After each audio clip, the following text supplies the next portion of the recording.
그리고 이제 그것 때문에 우리가 자꾸 요구하게 되고 또 실망하게 되고 이런 삶을 살아가는데, 우리가 신앙에 좀 더 성숙해진다면, 신앙의 비밀을 안다면 이제 그것을 지혜롭게 처리하는 방법을 우리가 배워가야 되겠다 하는 것을 여기서 생각해 보시기 바랍니다. 내 스스로도 변하지 않는다는 거예요. 근데 자꾸 남을 변하라고 한다는 것은 우리 스스로 다른 사람에게 괴로움을 더해주는 것밖에 안 되죠. 좋은 방법이 아니라는 거죠. 해결 방법이 아니라는 거예요. 그래서 그것은 우리 자신, 나 자신이 변하고 다른 사람이 변화되는 것은 성령님의 역사하심, 성령님의 도우심이라는 것을 우리에게서 말씀해 줬기 때문에, 하나님 앞에 우리가 기도하면서 하나님의 성령으로 내 마음을 새롭게 해달라고, 변화시켜 달라고, 나를 하나님 앞에 거듭나게 해주시고 또 거룩한 삶을 살게 해달라고 우리가 기도하는 가운데 그러한 삶을 우리가 살아갈 수 있구나 하는 것을 배울 수 있는 줄로 믿습니다. 아멘. 그리고 오늘 또 본문 아래 이렇게 간단하게 하나님을 섬기는 법 이렇게 하면서 오늘 주제를 좀 함축적으로 이렇게 좀 설명이 되어 있길래 제가 그 부분을 나눠봅니다. 그리스도인의 생활은 하나님과 다른 사람들과의 관계에서 이루어져야 합니다. 그리스도인의 생활은 어떻게 이루어져야 된다고 했어요? 하나님과 다른 사람들과의 관계에서 이루어져야 된다, 이렇게 이야기합니다. 그래서 우리가 보통 그리스도인을 이렇게 십자가로 이렇게 많이 표시를 하죠. 십자가. 수직적으로는 하나님과의 관계를 이야기하고 또 수평적으로는 사람들과의 관계를 가르치고 있습니다. 그래서 그리스도인의 삶은 십자가의 삶이라 이렇게 우리가 생각하면서 예수님을 믿고 우리 자신을 그에게 드려 그의 뜻대로 써주시기를 바라는 자들은 이제 그를 섬기는 법을 배워야 한다, 이렇게 되어 있습니다. 우리가 지난주에 우리 자신의 몸을 하나님의 기뻐한 산제물로 드리라 그랬죠. 하나님을 섬기는 거예요. 우리 은사를 따라서 하나님 앞에 봉사하는 게 하나님을 섬기는 거라고 볼 수가 있겠죠. 그리고 그의 은혜로 구원함을 받고 그의 사랑으로 변화함을 받아 우리의 모든 것을 내어 맡겨 그의 사랑으로 채워지게 될 때 우리는 더 많은 일을 할 수 있게 될 것이다, 이렇게 정리가 되어 있어서 참 간략하지만 좀 이렇게 우리가 생각하고 마음에 담아두면 유익하리라 생각돼서 이 부분을 읽어드렸습니다. 그래서 오늘은 하나님을 섬기는 법을 지난주에도 더 초점을 뒀다면 이번에는 이제 그 사람들과의 관계성 속에서 우리가 사랑으로 변화받아서 우리의 모든 것을 하나님께 맡기고 또 사랑으로 채워져 갈 때 더 많은 그리스도인으로서 우리가 열매를 맺으며 살아가게 된다고 가르쳐주고 있습니다. 아멘. 그래서 오늘은 성도들의 그 생활에 대해서, 그 생활의 원칙, 또 어떤 것은 생활의 법칙 이렇게 써 있습니다. 우리 성도들의 생활의 법칙은, 원칙은 어떠해야 되는지 오늘 말씀을 통해서 배우려고 합니다. 다른 서신서에서도, 바울의 서신서에 보면은 그 뒤에 삶에 대한 가르침들을 쭉 이야기해요. 오늘은 12장이 어찌 보면 짧은 부분이죠. 함축적이라고 볼 수가 있을 것 같아요.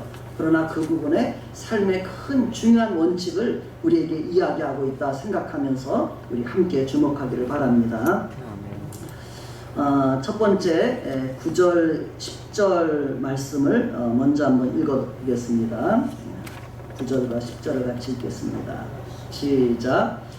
사랑에는 거짓이 없나니 악을 미워하고 선에 속하라. 형제를 사랑하여 서로 우애하고 존경하기를 서로 먼저 하며. 아멘. 첫 번째로 형제 사랑, 성도 사랑에 대해서 말씀해주고 있다고 이렇게 볼 수가 있습니다. 그래서 제가 작은 소제목으로 성도를 서로 사랑하며 존경하십시오, 이렇게 요약을 해놨습니다. 우리들의 성도들의 삶의 원칙은, 생활의 원칙은 사랑이 기초가 돼야 된다. 이렇게 우리가 말씀해 주는 부분이라 볼 수가 있죠. 우리가 잘 아는 것처럼 성경에 하나님께서 우리에게 가르쳐주는 계명을 우리가 한마디 또는 두 마디로 요약을 할 수 있다라면 예수님께서 그 부분을 말씀하신 것이 우리가 떠오르실 거예요. 구약의 10계명과 여러 계명이 있는데 이것을 예수님께서 한두 마디로 정리한다면 뭐라고 했냐면, 첫째는 하나님을 내 마음과 뜻과 목숨을 다해서 사랑하라, 이렇게 하나님이 말씀해 줬고, 둘째는 내 이웃을 내 자신과 같이 사랑하라, 이렇게 말씀해 주셨습니다. 그리고 이것이 온 율법이요 선지자의 가르침이다, 이렇게 말씀해 주십니다. 그러면 성경의 가르침이 많이 있지만은 함축하면은 뭐예요? 무엇을 요약할 수 있다고요? 하나님 사랑, 이웃 사랑으로 요약할 수 있다는 거예요. 내가 예수님을 잘 믿는 사람인지 알려면은 내가 하나님을 많이 사랑하는지, 또 이웃들을 사랑하는지를 나 자신을 보면서 나를 점검해 가는 거예요. 하나님 앞에서 내가 하나님 제대로 신앙생활 하고 있는지요. 우리 돌아볼 때 그런 부분을 생각해 봐야 돼요. 그런 것을 기준으로 해서 하나님 앞에 우리의 신앙을 세워가는 그런 우리 삶이 되기를 바랍니다.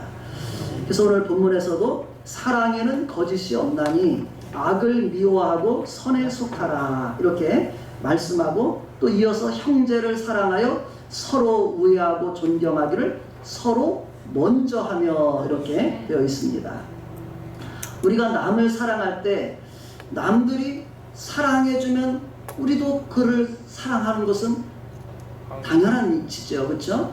예수님께서 우리가 마태복음 5, 6, 7장에서 산상수훈에서 예수님이 그런 교훈을 쭉 주셨잖아요. 네, 우리가 자기를 사랑하는 자만 사랑한다면 무슨 상이 있겠느냐. 이방인들도, 믿지 않는 사람들도 그건 다 한다, 이렇게 예수님께서 말씀하신 게 기억나죠. 믿는 사람은 이 세상의 사람들의 삶과 다름이 있다는 거예요. 분명히 하나님이 우리에게 가르쳐 주신 그 삶의 원칙이 있다고 이야기하는 것이죠. 그것은 바로 우리를 남이 나를 사랑해서 남을 사랑하는 것이 아니라 내가 먼저 남을, 형제를 사랑하라고 그렇게 우리에게 가르쳐 줍니다. 그리고 때로는 거기에 머무르는 것이 아니라 나를 미워하는 사람조차도 사랑하라고 이렇게 가르쳐줘요. 그것이 이웃사랑의 계명을 이루어가는 거라고 이야기하고 있죠.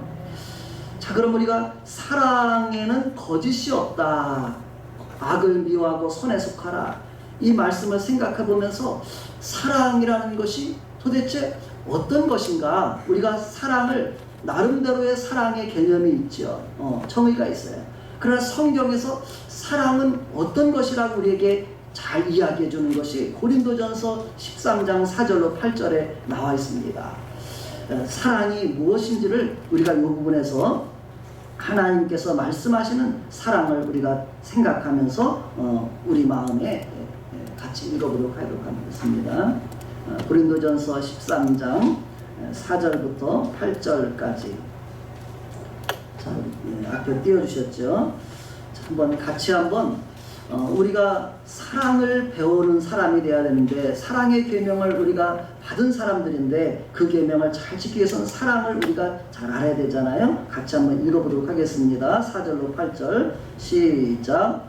사랑은 오래 참고, 사랑은 온유하며 시기하지 아니하며, 사랑은 자랑하지 아니하며 교만하지 아니하며, 불의에 행하지 아니하며, 자기의 유익을 구하지 아니하며, 성내지 아니하며, 악한 것을 생각하지 아니하며, 불의를 기뻐하지 아니하며, 진리와 함께 기뻐하고, 모든 것을 참으며, 모든 것을 믿으며, 모든 것을 바라며, 모든 것을 견디느니라. 사랑은 언제까지나 떨어지지 아니하되 예언도 패하고 방언도 그치고 지식도 패하리라. 아멘. 사랑이라는 것이 이렇게 가치 있고 귀중하다는 거예요. 그렇죠? 이 세상의 것도 다 패해도 사랑은 언제까지나 떨어지지 않는다. 그러면서 그 사랑은 4절부터 7절까지 그 이야기를 하고 있습니다. 그 중에 오늘 악을 미워하고 선에 속하라 그런 말씀의 맥락에서 불의를 기뻐하지 아니하며 진리와 함께 기뻐하는 것이 사랑이다. 이렇게 말씀해주고 있습니다. 사랑에 대해서 우리가 읽고 생각하고 또 깨달아 생각하면서 그 다음에 이제 우리가 형제를 사랑하여 서로 우애하고 존경하기를 서로 먼저 하라 이렇게 말씀해 줍니다. 그래서 우리는 남들이 사랑해 주면 사랑해 줄 때까지 그것이 아니라 내가 먼저 사랑하는 것을 또 먼저 존경하는 것을 하라고 이렇게 이야기해 줍니다. 우리가 서로 성도님들을 뵐 때 만날 때 우리가 어떻게 해야 돼요? 내가 먼저 서로 사랑하고 존경해 주는 사람이 되라고 말씀해 주십니다. 그렇게 살아가실 수 있기를 바랍니다. 아멘. 그 참고 구절로 이제 사랑의 계명이 다른 서신에서도 다 있는데 히브리서 13장 1절에서도 형제 사랑하기를 계속하고 이렇게 돼 있어요. 이 형제 사랑은 계속해야 된다는 거예요. 그러면서 좀 해석해 놓은 것을 제가 실어나 봤는데요. 이미 그 말씀을 받았던 히브리서를 받는 그 성도들은 사랑을 실천하고 있었고 히브리서 6장에 이렇게 보면 또 하지만 게을리하거나 끊어지거나 지칠 위험이 있어 지금까지 해왔던 사랑을 더 지속적으로 계속하기를 권면하는 말씀이다. 이렇게 해석을 해놨습니다. 그리고 또 요한 1서에도 보면은 우리에게 이 사랑에 대해서 권면하는 말씀이 나오죠. 요한 사도도 권면한 말씀을 우리 같이 한번 요한일서 3장 13절부터 16절의 말씀을 읽어보면서 성도를 서로 사랑하라는 이 계명의 말씀을 우리 마음에 새기고 우리가 같이 읽도록 하겠습니다. 시작. 형제들아 세상이 너희를 미워하여도 이상히 여기지 말라. 우리는 형제를 사랑함으로 사망에서 옮겨 생명으로 들어간 줄을 알거니와 사랑하지 아니하는 자는 사망에 머물러 있느니라. 그 형제를 미워하는 자마다 살인하는 자니 살인하는 자마다 영생이 그 속에 거하지 아니하는 것을 너희가 아는 바라. 그가 우리를 위하여 목숨을 버리셨으니 우리가 이로써 사랑을 알고 우리도 형제들을 위하여 목숨을 버리는 것이 마땅하니라. 아멘. 요한 사도에서의 이 사랑은 이제는 사랑하는 데 있어서 어디까지 우리에게 말씀해줘요? 형제를 위해서 사랑하는데 목숨을 버리는 데까지 사랑하는 것이 마땅하다 이렇게 말해요. 예수님께서 우리를 어디까지 사랑해 주셨어요? 자신의 목숨을 내어주시까지 사랑해 주셨어요. 그렇기 때문에 우리에게 하나님께서 우리에게 그걸 요구하시는 거예요. 왜? 하나님께서 예수님께서는 나를 위해서 또 아니면 내가 지금 옆에 지나가는 그 형제를 위해서 이웃을 위해서 그를 위해서도 목숨을 내어주신 분이에요. 그렇기 때문에 그를 주님의 사랑으로 너도 사랑하라고 요구하시는 거예요. 여기서 우리가 다른 이유를 달 수가 없는 거예요. 그렇죠? 내가 쟤를 왜 사랑해야 돼? 쟤가 뭔데? 우리가 주님이 아니면 우리는 그렇게 할 수가 있어. 얼마든지. 그러나 예수님 때문에 내가 그를 사랑하라고 주님 말씀하신다는 거예요. 이것이 뭐냐면 계명이라고 말씀해 주셔요. 계명은 우리가 지키고 안 지키고 그 결과가 뭐예요? 생명이냐 죽음이냐 여기에 달려 있어요. 그렇죠? 에덴 동산에서 선악과 따먹지 말라 하나님 말씀하셔서 먹으면 죽는다 이렇게 했어요. 계명을 어기면 죽음이에요. 그렇죠? 그래서 우리는 우리 신앙생활을 고상하게 어떤 교양 정도로 생각하고서 신앙생활을 한다면 우리는 하나의 어떤 그 지식인은 될지 모르지만은 진정한 그리스도인이라고 말할 수는 없는 거죠. 바로 이 말씀대로 우리는 순종하는 사람이 참된 그리스도인이라고 이야기하는 것입니다. 그래서 요한 사도는 우리에게 우리도 형제들을 위하여 목숨을 버리는 것이 마땅하니라. 이렇게까지 아주 중한 말씀이죠. 무거운 말씀이죠. 그러나 우리에게 하나님 말씀을 이렇게 중하고 무거운 말씀이라는 걸 생각하고 이 말씀을 우리의 삶 속에서 늘 생각하며 살아가야 되는 줄로 믿습니다. 따라합시다. 성도를 서로 사랑하며 존경합시다. 성도를 서로 사랑하며 존경합시다. 근데 이제 성도들 교회 안에서만 하라는 것은 아니에요. 이 말은 바로 아직 교회 밖에 있는 형제들까지 다 포함하는 거예요. 아직 주님 앞에 들어오지 못한, 복음을 듣지 못해서 아직도 고통하는 그들까지 포함한 내용이에요. 그래서 우리가 이제는 이 세상을 살아갈 때, 우리의 이웃들을 생각할 때 주님이 목숨을 버려서 사랑한 그들인데 우리가 생각하면서 그들까지 사랑을 하는 그런 우리의 삶이 되기를 바랍니다. 두 번째 생활의 원칙은 이제 주님을 섬기라는 그런 말씀을 다시 한번 이렇게 생각해 보려고 합니다. 우리가 앞부분에서 우리 몸을 들여서 주님을 섬기는 것이 마땅하다고 말했는데 여기 다시 한 번 더 조금 더 그 부분이 언급되어 있습니다. 우리 11절부터 13절을 한번 같이 읽도록 하겠습니다. 11절부터 13절까지 시작. 부지런하여 게으르지 말고 열심을 품고 주를 섬기라.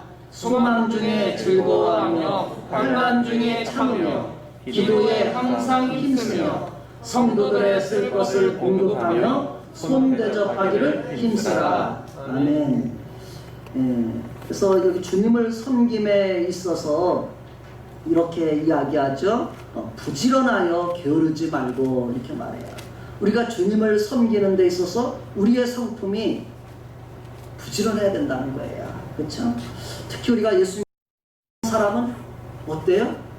부지런하다는 거예요. 부지런하게 주님을 섬겨야 된다는 것입니다. 그리고 또 열심을 품고 주를 섬기라. 근데 이 열심을 품으라는 말을 또 다른 번역을 좀 참조해 보니까 성령으로 뜨거워져서 주님을 섬기라 이렇게 써요. 우리가 주님을 섬기려면 주님을 향한 우리의 사랑이 속에서 뜨거운 마음이 있어야 주님을 잘 섬길 수가 있잖아요. 그래서 우리가 하나님 앞에 게으르지 않고 열심으로 성령으로 충만해서 우리 주님을 섬기는 삶을 살아가는 것이 성도들의 삶임을 말씀해주고 있습니다. 그리고 나서 이렇게 12절에서 소망 중에 즐거워하며 환난 중에 참으며 기도에 항상 힘쓰라 이렇게 말씀해 줍니다. 우리 성도들에게는 무엇이 있어야 된다고요? 소망 중에 즐거워하는 삶을 살아라고 말씀해 주고 또 환난 핍박이 있을 때 어떻게 하라고요? 참으라고 말씀해 주고 있습니다. 또 우리가 항상 뭐에 힘쓰라고요? 기도에 힘쓰라. 꾸준히 힘써 기도하시오. 이렇게 또 이렇게 쉽게 번역한 성경은 그렇게 되어 있습니다. 우리가 우리의 신앙생활 속에서 이 중에서 내가 나에게 한번 잠깐 적용해 보시기 바랍니다. 나는 소망 중에 즐거워하는 성도인지, 또 고난이 나에게 어려움이 있는 중에 잘 참고 견디고 있는 사람인지, 또 꾸준하게 기도에 힘쓰며 살아가는 성도인지, 몇 점을 주실 수 있을까요? 몇 점을 자신에게 이게 세 문제, 한 문제에 4점 정도 되는 거예요. 몇 점씩을 이 세 가지를 한다 생각하면은 우리가 몇 점이 될 수 있을까? 우리가 세상 점수도 60점이 낙제가 아니에요. 60점 이상이 돼야지만 통과되는 거예요. 패스인 거예요.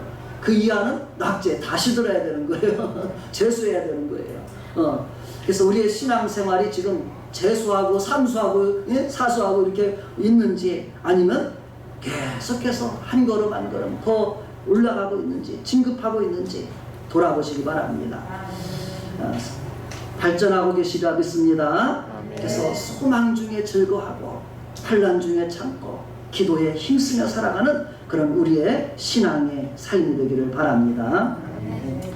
그리고 13절을 읽으면 이것은 형제 사랑에 들어가는 게 더 좋지 않을까 이런 생각도 드는데 그냥 순서가 여기 13절에 있어요. 성도들의 쓸 것을 공급하며 손 대접하기를 힘쓰라 이렇게 써요. 그래서 또 다른 번역에는 가난한 성도들의 필요한 것들을 도와주고 또 손님 대접하기를 힘쓰라. 이제 그렇게 또 번역이 되어 있습니다. 이것도 우리가 성도 섬기는 것이 형제 사랑이라고 볼 수도 있지만 이것이 곧 주님을 섬기는 것과 같다는 거예요. 왜 그래요? 우리들 한 사람 한 사람을 주님의 몸으로 주님의 지체로 주님처럼 여기기 때문에 그래요. 그래서 교회, 바로 예수님을 믿는 교회와 성도는 주님의 몸과 같다는 거예요. 그래서 교회를 핍박했던 바울에게 왜 나를 핍박하느냐 주님이 이렇게 말씀하셨던 것 우리가 생각할 수 있잖아요. 그래서 우리는 나만 잘 살면 나만 잘 지내면 이런 생각을 우리가 게으르면 그런 생각을 할 수 있을 것 같아요. 그러나 부지런히 주님을 섬기는 사람들의 삶 속에는 이 성도들의 필요한 부분들을 살피고 도와주고 또 손님 대접하기를 힘쓰라 이렇게 되어 있는데, 이 손님 대접한다는 그 말이 좀 우리가 이야기가 조금 좀 필요한 부분이 있는데, 이 손님 대접하는 것을 다른데 이제 그 밑에 히브리서나 디모데전서, 디도서 이런 데 보면은 나그네라는 또 이름으로 이렇게 번역이 돼요. 나그네를 대접하라. 우리가 지나가는 나그네, 어찌 보면 연약한 자들을 말하는 거예요. 그렇죠? 그런 사람들을 대접하라. 이렇게 성경은 가르쳐주고 있습니다. 그것이 또한 교회에서 직분 맡은 자들이 힘써야 될 일이라고 그렇게 이야기해주는 부분이에요. 그러면서 또 한편으로 이렇게 우리가 성도들을 도와주고 손님 대접하기를 힘쓰는 삶을 이렇게 귀하다고 히브리서 13장 2절에 말씀하는데, 손님 대접하기를 잊지 말라. 이로써 부지 중에 천사들을 대접한 이들이 있었느니라. 이렇게 해요. 손님 대접하다가 천사들을 대접했다는 거예요.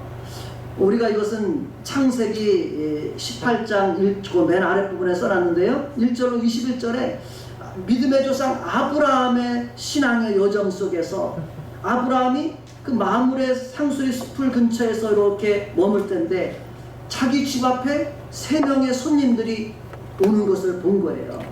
그때 아브라함은 달려나가서 맨발로 달려나가서 우리 집에 들어오셔서 가는 길에 우리 집에 들어서 잠시 쉬고 여기서 좀 쉬었다가 가는 길을 가시라고 그러면서 와서 발을 씻어드리고 또 사라에게는 이제 송아지를 잡아서 요리를 할 수 있도록 도와주고 그렇게 해서 극진하게 손님들을 대접합니다.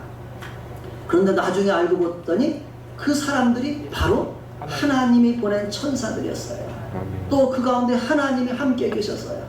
하나님을 대접하고 천사를 대접한 그런 일을 한 것이죠. 그러면서 우리 교회 성도들에게, 믿는 사람들에게 아브라함처럼 이렇게 우리가 손님 대접하기를 힘쓰는 것이 성도들의 마땅한 삶의 모습이라고 우리에게 이야기해주고 있습니다.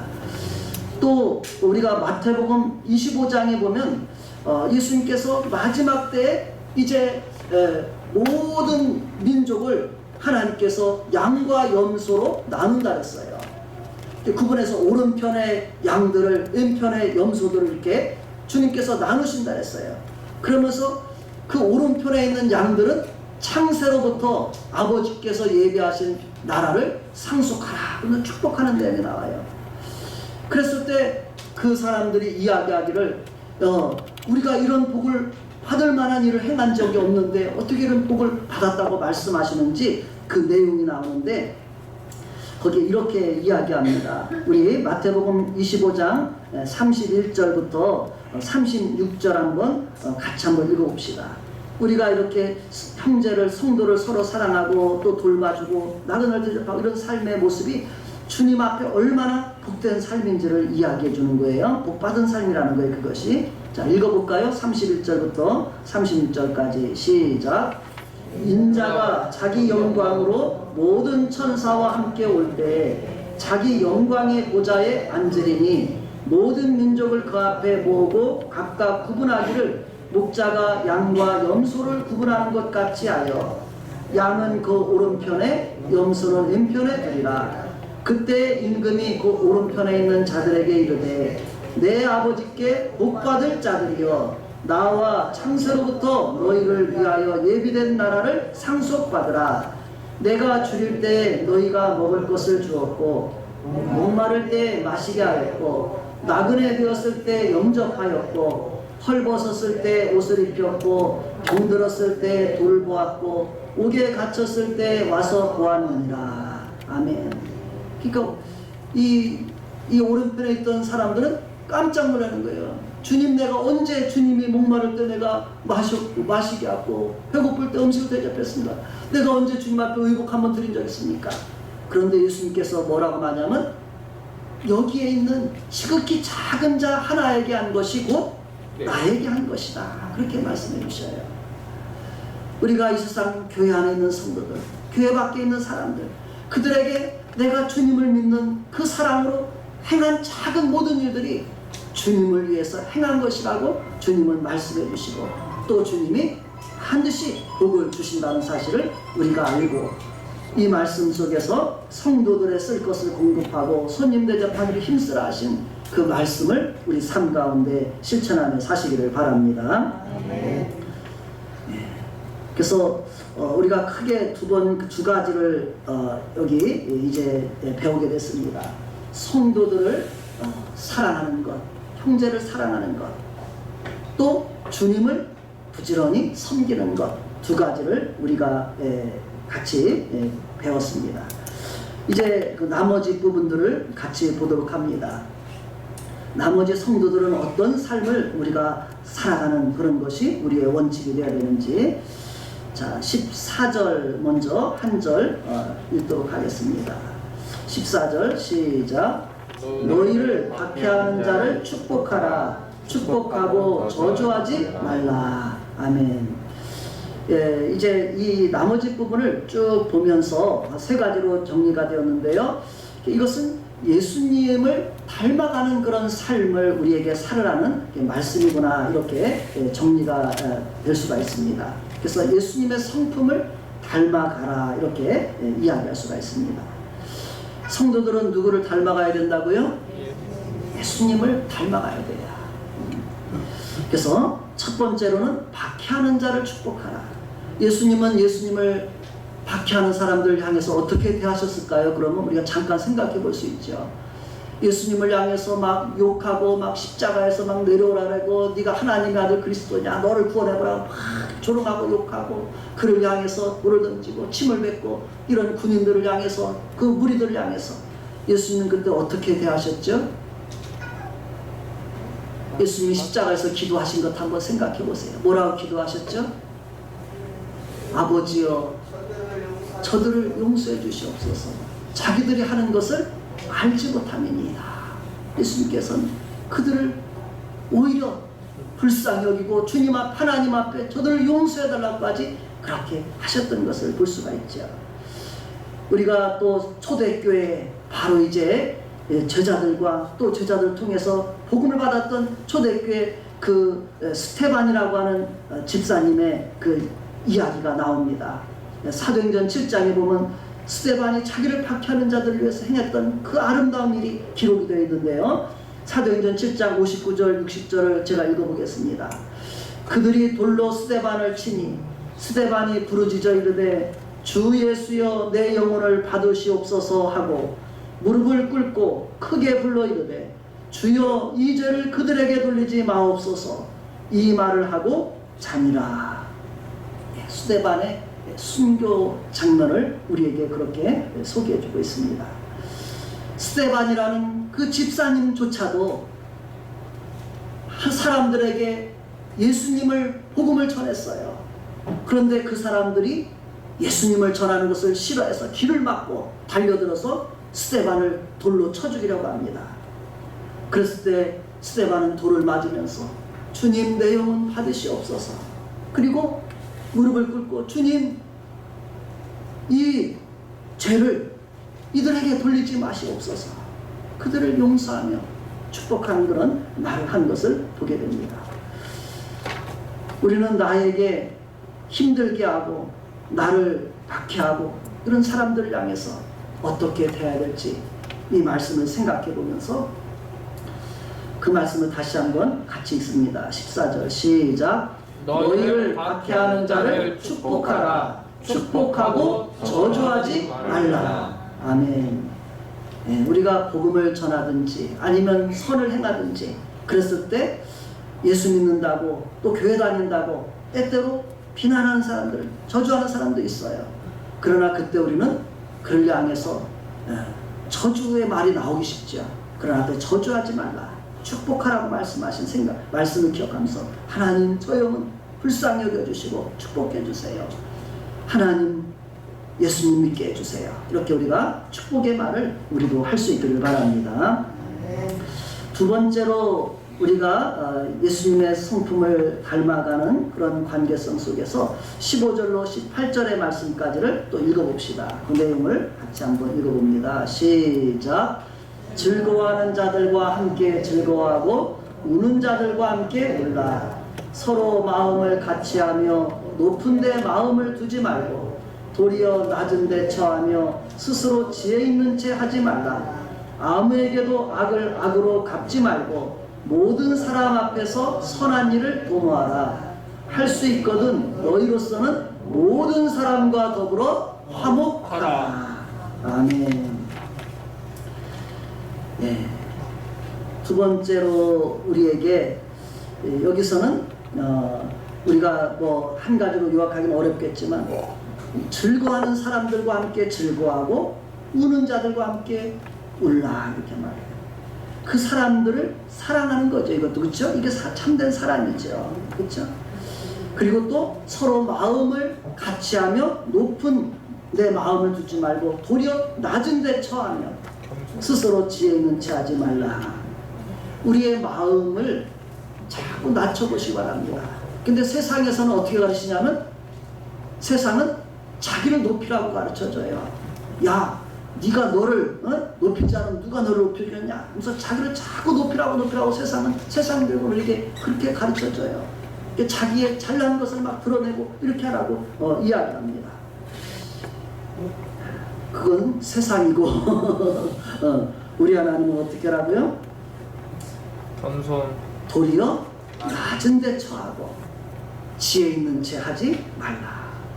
스스로 자기의 부족함을 알고 또 더 겸손하고 이런 마음을 우리에게 품으라고 말씀해주고 있습니다. 아멘. 우리가 이러한 마음을 품으면 사람들이 좋아할까요? 안 좋아할까요? 내가 그냥 나 잘났다고 이렇게 말하면 겉으로는 그냥 존경하는 것처럼 보이지만 뒤에 가서는 그렇지 않죠. 응?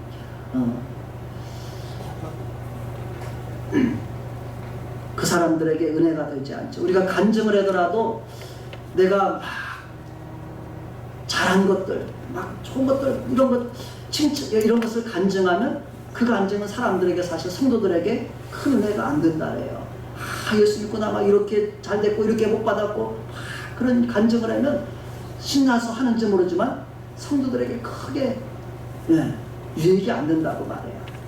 오히려 예수님 믿고 나서 내가 이렇게 박해받고 핍박받았고 예수 믿고서 이렇게 어려움 당했고 고난 당했고 이런 일 속에서도 내가 주님 앞에 주님의 도움을 구하면서 지금 살아가고 있어요.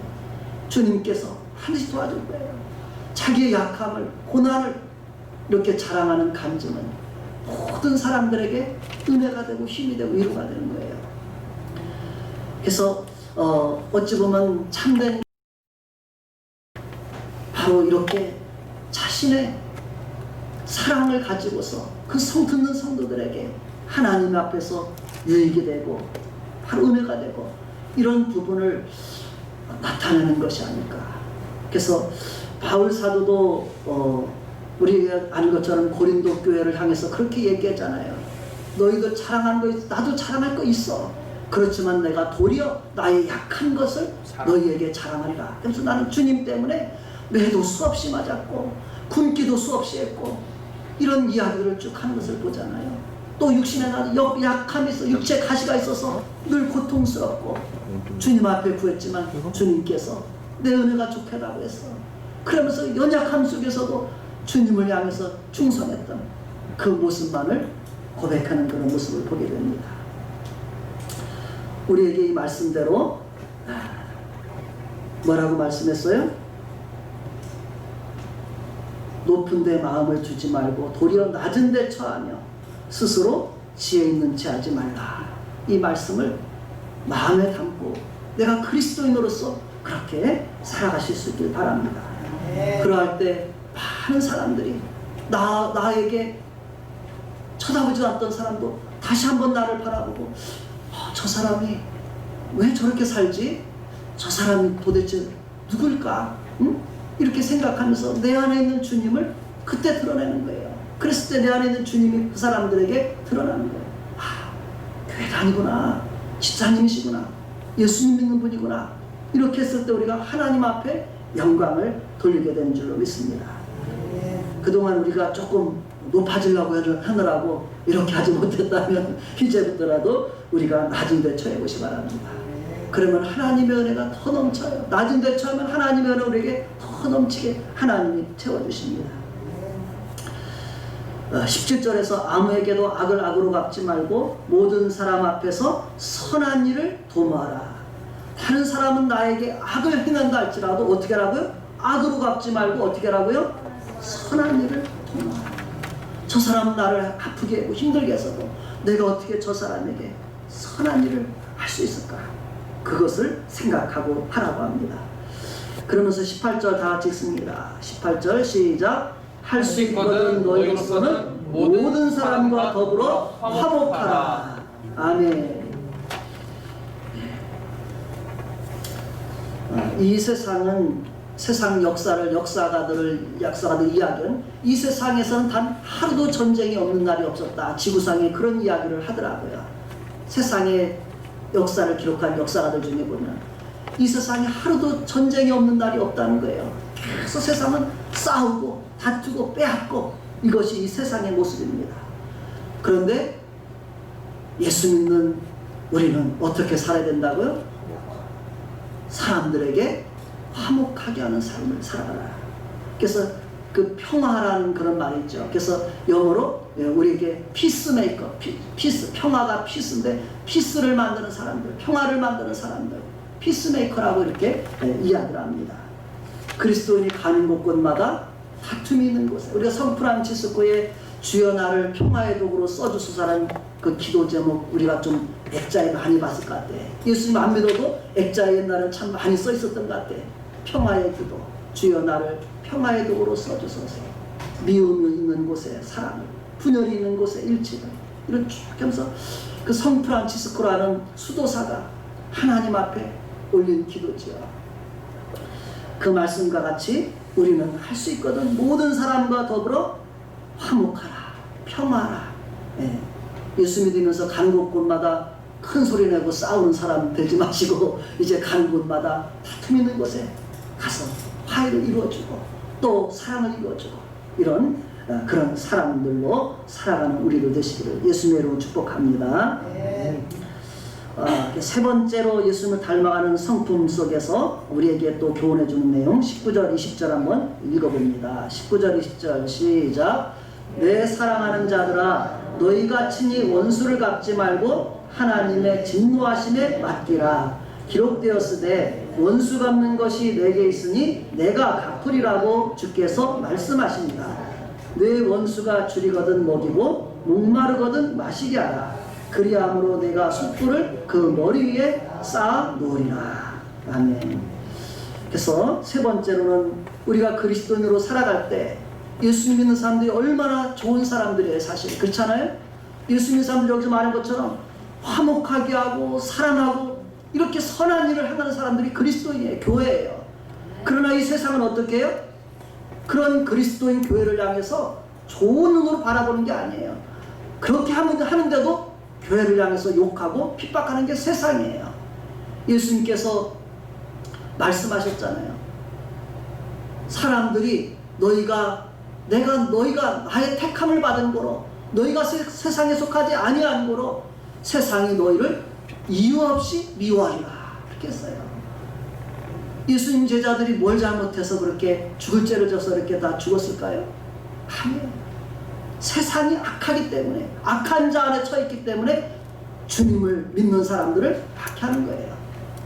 우리가 이러한 삶 속에 나도 주님의 이름, 주님을 믿는 사람으로 내가 더 바르게 살아가려고 하면 할수록 내 속에, 내 삶 속에 원수가 있고 핍박하는 사람이 있을 거예요. 그러면 그때 어떻게 해야 돼요? 베드로 사도도 이상히 여기지 말라는 거 당연하다는 거예요. 믿지 않는 사람들이 예수 믿는 것, 그게 핍박하는 거 당연하다는 거예요. 그렇다 할지라도 어떻게 해야 돼? 우리는 그들을 향해서 같이 싸우지 말고 뭐라고 말했어요? 내 사랑하는 자들아 너희가 친히 원수를 갚지 말고 하나님의 진노하심에 맡기라 이렇게 말해요. 내가 그들과 같이 싸우고 내가 그냥 분한 거 풀라고 하지 말고 하나님 앞에 맡기라는 거예요. 그러면서 원수 갚는 것이 내게 있으니 내가 갚으리라고 주께서 말씀하십니다. 하나님은 모든 우리 억울케 하는 그런 것들을 하나님이 갚으시는 분이라는 거예요. 신명기 32장 35절에 기록된 말, 하나님이 주의 백성들의 원수를 친히 갚아주신다는 거예요. 그래서 내가 굳이 갚으려고 하다 죄를 짓지 말고 악을 행하지 말고 우리는 하나님께 맡기라는 거예요. 그럼 하나님이 갚아주신다는 거예요. 하나님이 그들에게 원수를 갚으신다는 거예요. 그러면서 우리는 도리어 어떻게 해야 돼요? 우리는 원수 갚지 않는 것뿐만 아니라 어떻게 해야 돼요? 20절에 내 원수가 줄이거든 어떻게 해요? 먹이고 목마르거든 마시게 하라. 그리함으로 내가 숯불을 그 머리에 쌓아 놓으리라. 그래서 내가 숯불을 이렇게 우리가 원수에게 오히려 선을 행하는 것이 그 원수의 머리에 숯불을 쌓아 놓는 거라는 거예요. 그래서 숯불을 쌓아 놓는다는 게 무슨 뜻일까? 우리가 이렇게 저렇게 생각하죠. 맞아요. 나는 그렇게 잘못했는데도 사람이 나를 악으로 대하고 선을 행하면 그 사람들이 그걸 깨닫고 회개하게 된다는 거예요. 그렇게 하라는 거예요. 또 한편으로 숯불을 쌓아놓는다는 것은 하나님의 진노를 그의 머리에 올려놓는 거예요. 너 하나님의 진노 아래 있다는 걸 이야기해 주는 거예요. 또 한편으로 우리에게는 그들에게 은혜를 이렇게 베풀으라는 그런 말씀인 것입니다. 숯불을 그 머리에 쌓아놓으리라 이렇게 했어요. 어려울 것 같으면서도 순종하면 성경 말씀 우리가 때때로 이렇게 말하면 야 이거 어떻게 하냐 이건 성인 문자가 할 수 있게 이렇게 하죠. 근데 성경에 보니까 우리는 성경의 말씀은 어려운 것이 아니라는 거예요. 어려운 게 아니라는 거예요. 내가 하나님 말씀, 하나님 사랑하고 이웃 사랑하는 가운데서 이 말씀 순종하려고 하면 그것은 쉬운 거라는 거예요. 그래서 우리는 하나님 말씀 들을 때 어렵게 생각하면 하나님 이렇게 하랬어. 이게 쉬운 거야. 내가 실제로 막 원수 갚으려 봐요. 그게 어려워 안 어려워요? 하나님 앞에 맡기래. 어떤 게 어려워? 원수 갚으려고 그냥 막 고민하고 막 애쓰고 하면 머리 터지는 그냥 이게 어려운 거 쉬운 거예요? 하나님 앞에 맡기래. 쉬운 거 하나님이 주신 거예요. 그러니까 하나님 방법대로는 인생이 쉬운 거예요. 인생이 어렵다고 하는 사람은 이 사람 진짜 하나님 말씀대로 안 지키며 사는구나 우리가 알고 하나님 말씀대로 잘 살게 해주세요. 이렇게 우리가 기도해 주시기 바랍니다. 그래서 내가 힘들지 않고 어렵게 사는 것은 하나님 말씀대로 순종하면 예수님께서 말씀하셨잖아요. 내 멍에를 메고 내게 배우라. 내 짐은 가볍고 내 멍에는 쉽고 내 짐은 가벼우니라. 이렇게 그 너희 마음이 힘을 얻을 것이라 이렇게 말씀하셨잖아요. 그래서 성경 말씀 들으면 어렵게 생각하는 순간 그건 마귀가 주는 거예요. 어려운 거 아니야. 이게 쉬운 거야. 하나님 말씀대로 행하면 이게 복된 거야. 이렇게 우리가 딱 원수에게 내 생각을 빼앗기지 말고 내 마음을 지키시기 바랍니다. 이것이 하나님 말씀 받을 때 가장 중요한 자세예요. 말씀은 씨앗을 뿌리는 거예요. 길가, 돌밭, 가시밭, 좋은 밭에 떨어져. 내 마음이 돌밭이 딱딱하면은 말씀이 다 원수가 다 뺏어가고 내 마음에 하나도 안 나면 이 사람 돌밭 열매를 못 맺어요. 하나님 앞에서 어떻게 돼요? 그래 하나님 이렇게 말씀하셨구나. 그렇게 사는 거구나. 맞아 그렇게 살아야 돼. 이렇게 사는 거구나. 이렇게 받아들이는 사람 어떻게 돼? 하나님이 30배, 60배, 100배로 우리의 삶 속에 결실하게 할 줄 믿습니다. 아멘. 그래서 오늘 이 말씀대로 우리가 좋은 하나님의 거룩한 성도로서 하나님 앞에 승리자로 또 하나님 앞에 영광 돌리며 살게 될 줄로 믿습니다. 결론의 말씀으로 21절 끝으로 읽습니다. 다 같이 시작.